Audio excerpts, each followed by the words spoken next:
Are you a doctor or other high income earner who's juggling student debt and feeling a little bit uncertain about your financial future? If so, you're not alone. In this video, we're going to explore the financial strategies of not one, but two financial experts, Dave Ramsey and Robert Kiyosaki.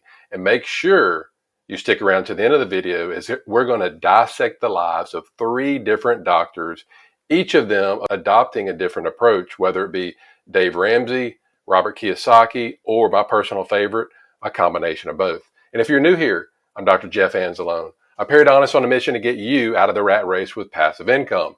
Download our free passive income guide below the video.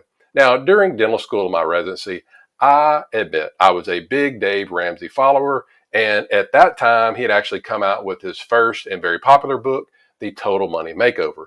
In that book, he actually outlined 7 baby steps, which are sort of his set of principles designed to help people achieve financial freedom. Let's briefly go over them if you've never heard of them before. Baby step number 1, save $1,000 into an emergency fund. This is to cover any unexpected expenses, providing some sort of financial buffer and reducing the need to, guess what, take out any debt in case you have an emergency.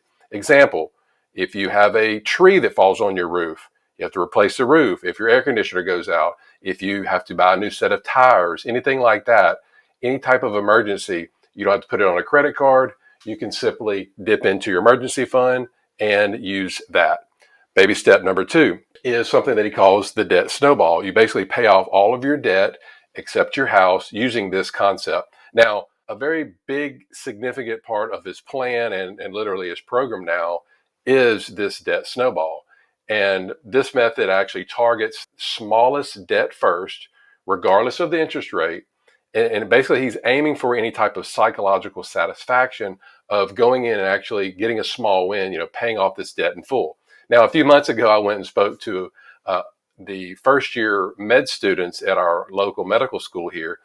And when I went over this, many of them couldn't grasp, why would you start off by paying more on the smallest debt instead of one with the largest interest rate? But, it's a pretty good question. But when people ask Dave the same question, it's all about, he says, look, it's all about getting that small win under your belt to keep you going. All right. Kind of like, losing a pound or two, that keeps you on your diet or your exercise or whatever. All right. So let me give you an example of a debt snowball. Let's say you have 3 debts, credit card debt. Let's say credit card debt's $500. You have a car loan of $5,000, and then you have a student loan of $15,000. All right, 500, 5,000, 15,000.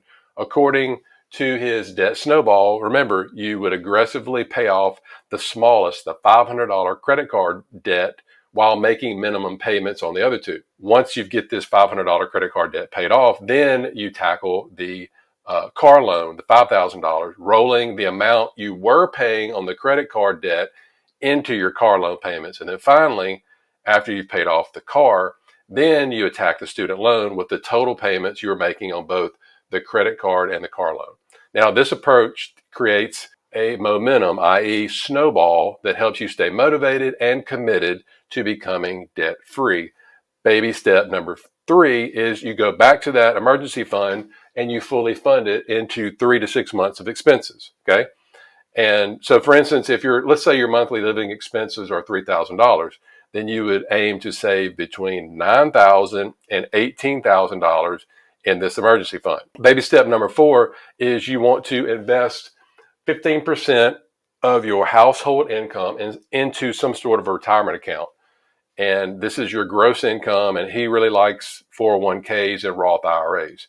Baby step number 5, if you have kids, then he encourages parents to save money into some sort of college fund. Again, he likes the 529 plan. We have a son actually just recently graduated, and we have a 529 plan we're going to be using for him, and then my other son as well, who's a little bit younger. Baby step number 6 is to go ahead and pay off your home early. So you put any extra money towards paying off your home. Thus, you're completely debt-free, including your house. And last but not least, baby step number 7 is build wealth and give generously. All right. What was so ingrained into my head and kept me from really branching out into things like real estate investing and other alternative investments was that Dave Ramsey teaches that all debt is bad. That's his philosophy. But you have to actually take into account that probably 95+% of his audience, they have no financial education, typical U.S. Citizen, and are bad with money. That's the world, that's the country that we live in. I was like that too until I had to educate myself. So that is why he sticks to this. That's why he said all debt is bad, because he's speaking to that target audience. Now, one other thing that I want to mention about Dave is that he actually references a book called The Millionaire Next Door. And it was published in 1996.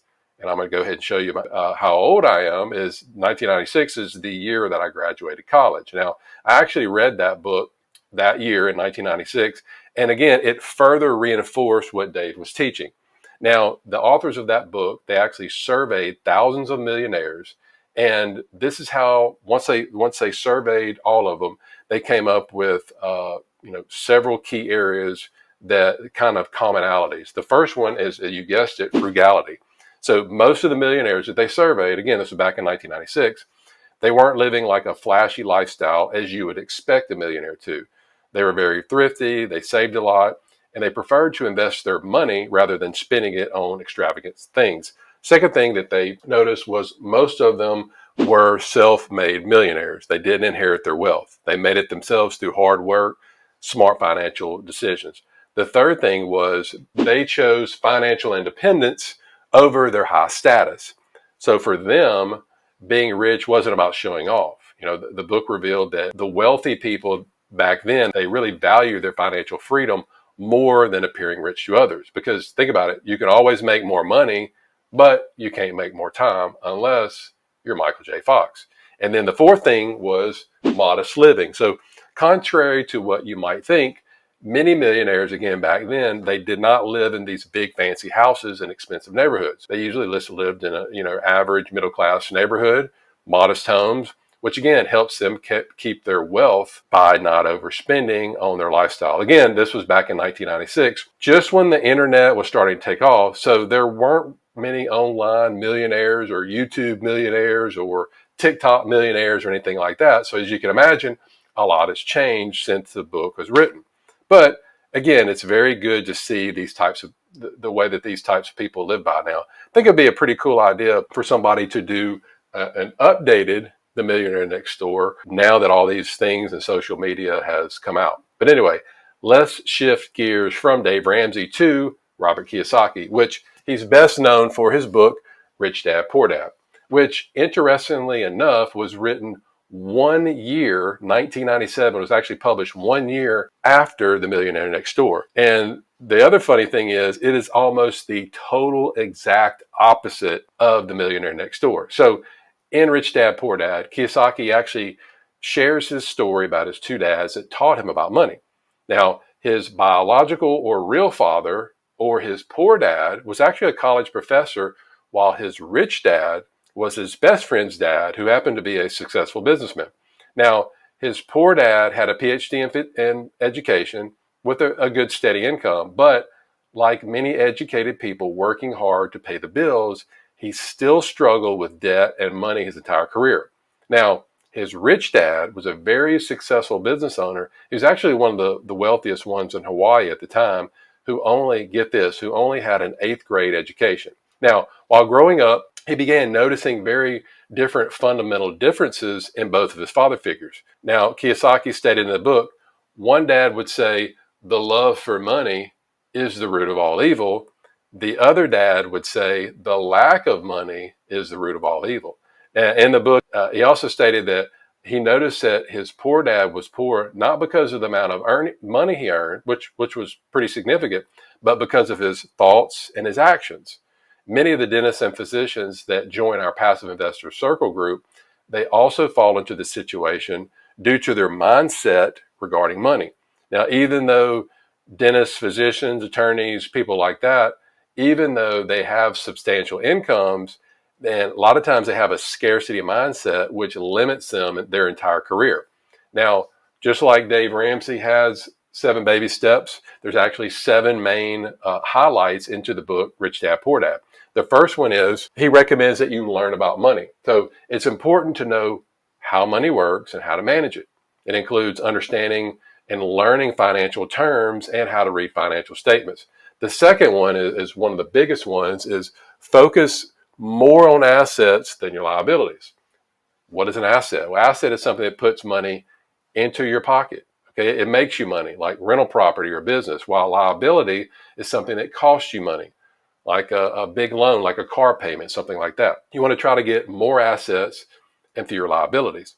The third is you want to invest in multiple ways. So investing means using your money to make more money. This could be buying dividend paying stocks, cash flowing assets like real estate, or starting a business. Now, you don't want to rely only on a job to make more money. Trust me, because when I realized, really my wake up call for me was years ago when I was snow skiing, injured my wrist, and then I said, well, wait a minute, if I can't use my hands, how would I provide for my family? Okay, so you want to think about your situation. You want to think about how can you get multiple streams of income coming in, more so to mitigate risk than to go out and buy a bunch of Ferraris or Lambos. The fourth thing is, didn't recommend that you bring your own beer. He recommends that you BYOB, or build your own business, or build your own investment. So even if you have a regular job, even if you're a physician or dentist or something like that, again, you want to think about how you can make extra money by maybe starting a small business on the side, or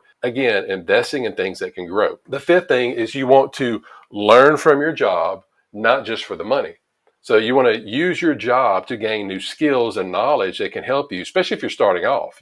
I've got a friend that was here at the local college that graduated about 2 years ago, MBA in marketing. And I got him a job working for a small real estate syndicator down in Baton Rouge. And I said, look, his name's Cole. I said, Cole, look, you want to go down there and don't focus on the job just for money. You want to learn from your job. You want to use it to gain skills, knowledge that are going to help you make more money into the future. And you're also going to figure out what you like and what you don't like. And then you just start kind of narrowing things down.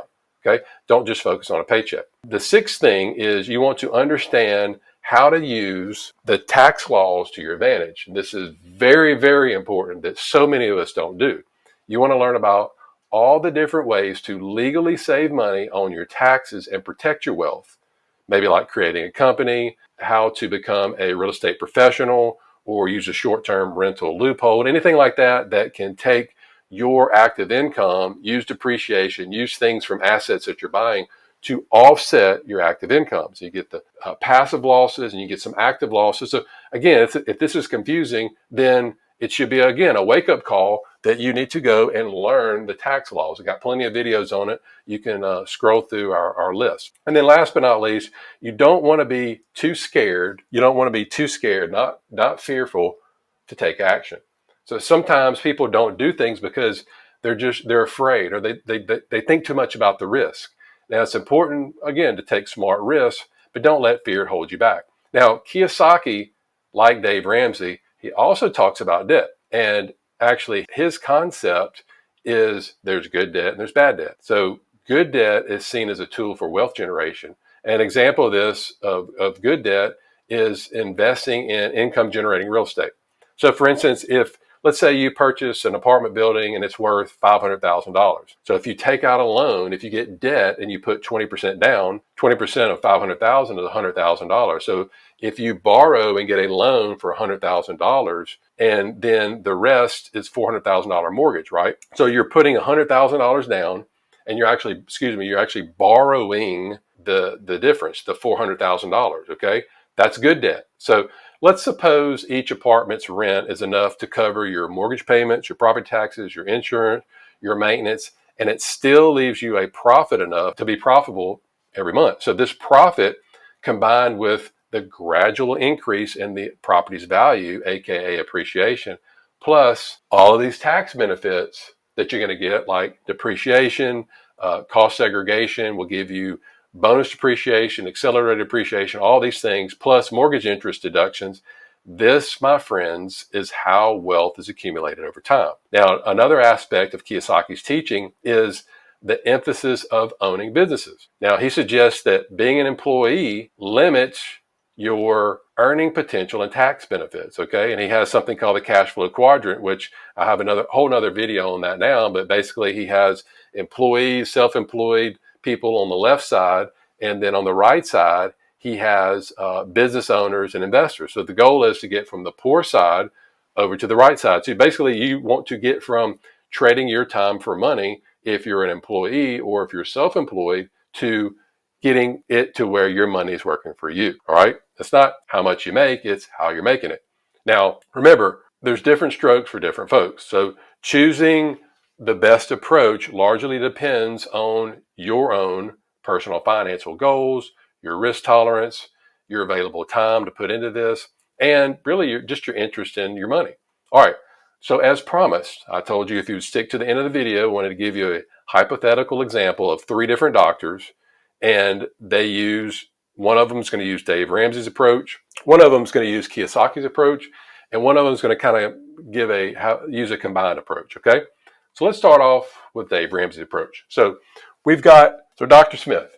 He actually earns $250,000. He's got $200,000 of student loan. He has a $25,000 car loan, and he owes $10,000 on a credit card. Okay, kind of your typical doctor. He is a big Dave Ramsey follower. Okay, so he follows Dave Ramsey's snowball method, baby step number 2, and he would start off by paying the smallest debt first. He actually had that $10,000 credit card debt. All right.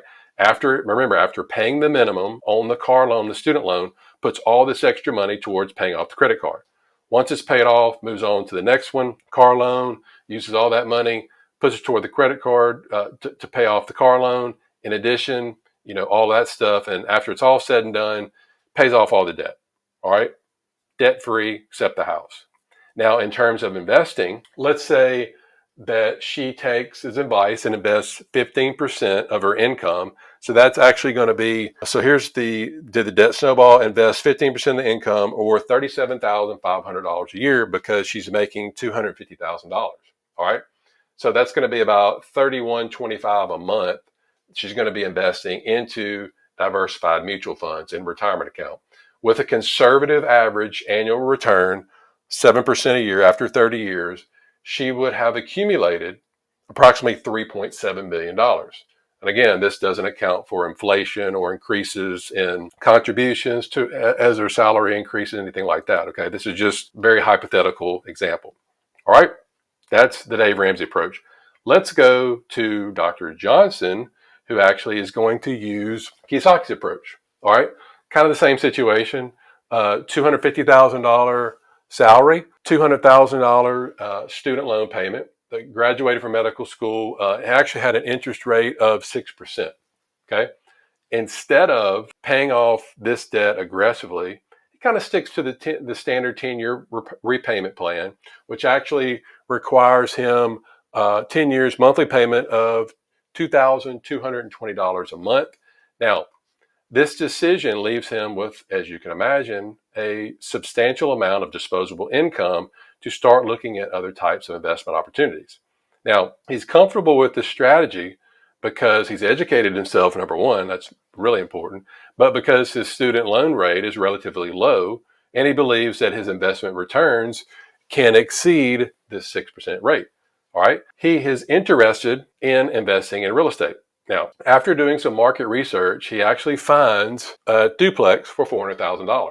It's in a thriving market, puts 20% down, $80,000. All right. So his mortgage, he actually gets a 30-year term at 4%, which would be $1,528 a month. Now, after accounting for expenses, property taxes, insurance, total monthly expenses are roughly $2,000 a month. Rents out the duplex, $1,100 a month, which would actually, because there's 2 units, $2,200 a month.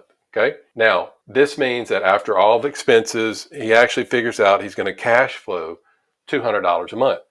Now, over the years, the mortgage payments are pretty much covered by the rental income. And he starts to enjoy the benefit of property appreciation, which, assuming a modest 3% a year after 30 years, it would be assumed it would be appreciated to $970,000. Moreover, he continues to earn rental income, which, again, he's not going to be charging $1,100 a month for 30 years, right? It's going to continue to go up as well. In addition to real estate, he actually decides to diversify his portfolio, and he finds a medical startup for $50,000. Now, it actually specializes in telemedicine, which as you probably know by now, is experiencing rapid growth. Now, after 10 years, startup does well, and his equity stake in the company actually appreciates to $300,000. So with this strategy, he allows him to build wealth.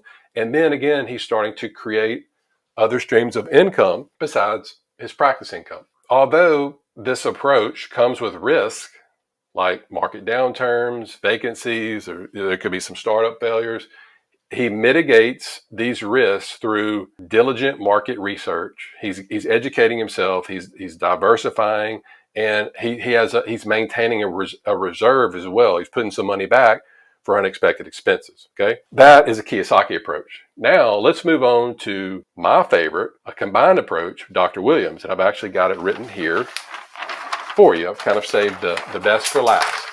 So, Dr. Williams, he adopts a combined approach between both Ramsey and Kiyosaki. Again, I want to stick with trying to compare apples to apples. Makes $250,000 a year, $200,000 in student loan debt, and consistent with the Dave Ramsey method, he actually decides to aggressively pay off student loans in 5 years. So he's actually spending $43,000 a year, 5 years. Again, looking back, this is a very similar approach that I took. This was even before I had known about Dave Ramsey. I wanted to use my high income that I was making, just like this person, being able to both aggressively pay down debt, but at the same time, not losing all that time of compounding interest. So at the same time, he started allocating 15% of his gross income, again, $37,000 towards retirement accounts. And this was same thing, diversified, low-cost index funds.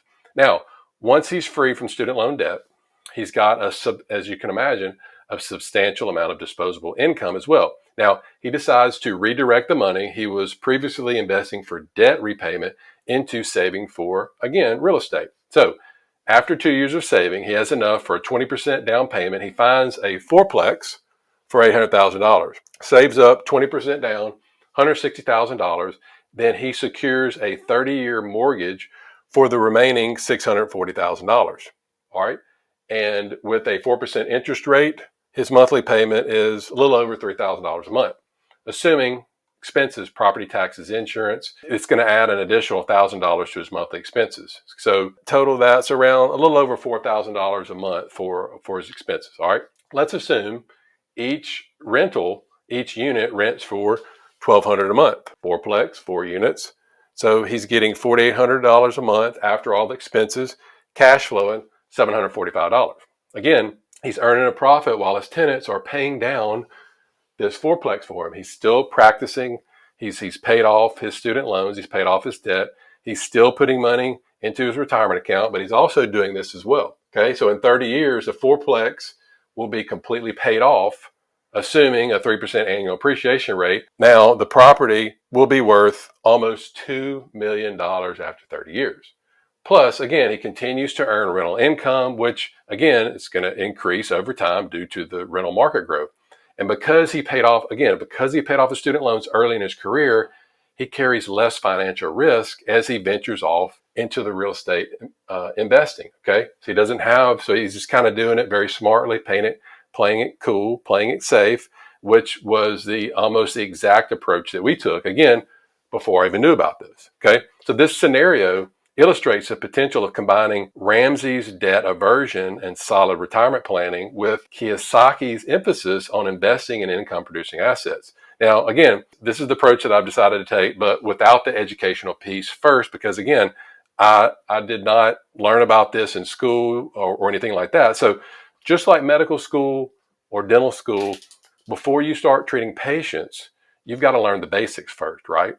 And that's what I did early on before I got into real estate by getting and connecting with mentors, listening to podcasts, reading blog articles, watching YouTube videos, which I still do to this day, every day. You do that first, but when you get out of school, the real learning starts when you start treating patients, right? Same thing with real estate. It's impossible to learn everything. I mean, you have new information coming out all the time, so there's no way you're going to learn everything. And I hear this all the time. Well, once I learn everything I can, that's when I'm going to invest. It's impossible to learn everything. So to start making things happen, you've got at some point, you've got to jump in, you got to bite the bullet, or you're going to do what I see so many people do, and they have an illness, and it's called paralysis analysis. And they suffer for this for years and years. And then they look up and they're 60 years old and they're broke. I don't want that to happen to you. I want you to learn enough to where you're comfortable. Find people who have done this. Whatever you want to do, find people that have done it. Let them walk you through the first time to help mitigate your mistakes. So each of these three approaches that we've taught, they all have their pros, they all have their cons. Again, you have to decide what's best for you. And then I want you to start the process, because you never know. You may end up like me. I started off with Dave Ramsey approach and then switch later to a combined approach. So my question to you is, which approach or which of the approaches do you like best? Do me a favor, comment below. Thanks for watching.